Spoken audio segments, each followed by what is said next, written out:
कहा हमको स्वयं स्वर्गारोहण करना पड़ेगा।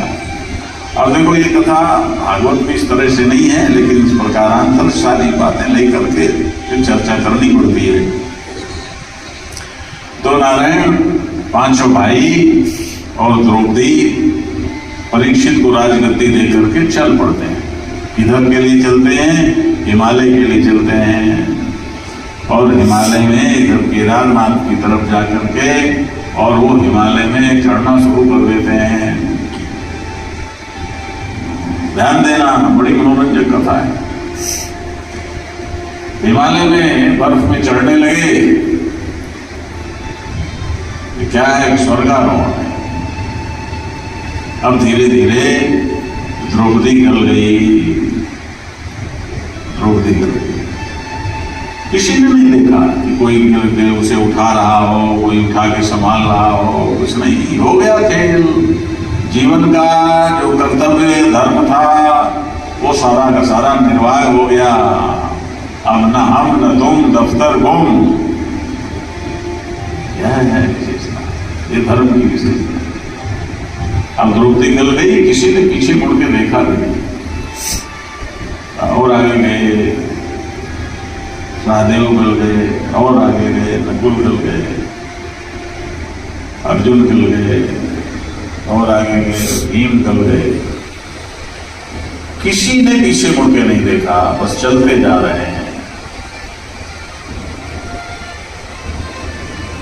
अब महाराज एक कुत्ता कहीं से आ गया, युधिष्ठिर बचे तो एक कुत्ता कहीं से आ गया और वो युधिष्ठिर के साथ साथ चलने लगा। बहुत दूर तक जाने पर भी युधिष्ठिर नहीं गले। धर्मराज प्रकट हो गए और धर्मराज प्रकट होकर के बोले, युधिष्ठिर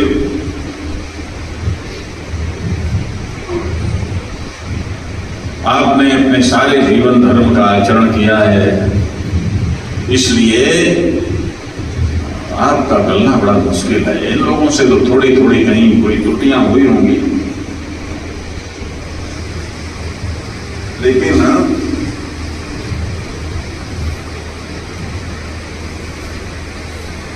आपका गलना संभव नहीं है। आप तो सशरीर ही स्वर्ग चले गए, सशरीर चले। युधिष्ठिर ने कहा जो आज्ञा, लेकिन मेरे साथ ये कुत्ता भी चलेगा। धर्मराज ने कहा ये कुत्ता तो नहीं जा सकता भाई, सशरीर कोई नहीं जा सकता, लेकिन आप विलक्षण हैं, आप जा सकते हैं, ये कुत्ता तो जा ही नहीं सकता। धर्मराज युधिष्ठिर ने कहा ध्यान देना बंधुओं माताओं, ये है धर्म, ये है धर्म, ये है धर्म की कसौटी। और आप कह दो अरे वो तो पांडवों के लिए था। नहीं नहीं बाबा, नहीं नहीं, हमारे लिए है। यदि धर्म भी मनुष्य का शरीर धारण करके आया है तो इसका मतलब मनुष्य के शरीर में उतनी संभावना है जितनी युधिष्ठिर ने जी। हमारे पास भी मनुष्य का शरीर है, हम भी वही जी सकते हैं। ये धर्म है। मानिए सभी धर्म के नाते, और कोई नाता नहीं। नारायण, यह है भारतीय दर्शन, यह है सनातन धर्म। जिस सनातन धर्म को लोग न समझ करके क्या क्या कहते हैं। यदि हम आप सच्चे अर्थों में निष्ठावान होते ना, तो ये जो सनातन धर्म के इतने टुकड़े बट गए और आज वही टुकड़े हमको ललकार रहे हैं और कहते हैं सनातन धर्म को मिटा दो। वही हमारे टुकड़े हैं। याद रखना, ये हमारी अपनी कमजोरी है। हमने स्वयं सनातन धर्म को नहीं समझा।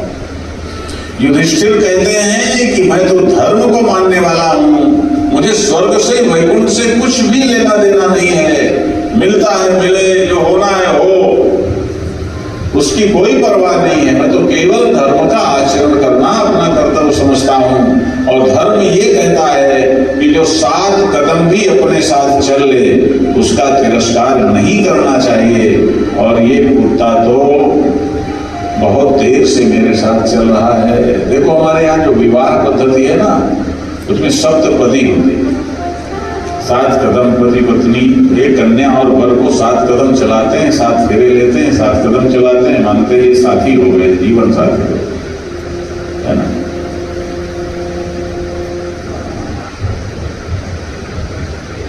तो नारायण, हमारे यहाँ 3 रिश्ते हैं धर्म के। एक पति पत्नी का रिश्ता, एक गुरु शिष्य का रिश्ता और एक मित्र का रिश्ता। बाकी सारे रिश्ते वो रक्त के हैं। तो नारायण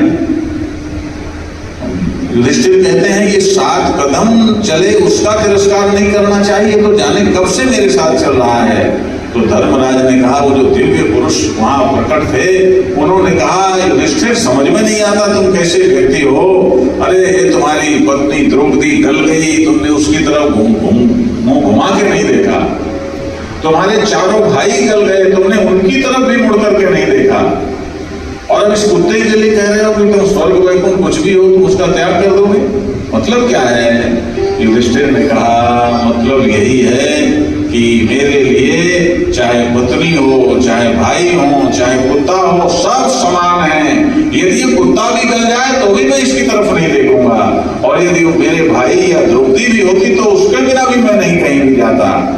मैं तो केवल धर्म का रिश्ता मानता हूं, मेरे लिए किसी में कोई फर्क नहीं है। जिसके प्रति मेरा जो कर्तव्य है वही मेरा धर्म है, और उसी को पालन करना मेरे शरीर का, जब तक शरीर है तब तक उसी का मेरा वही मुझे करना है।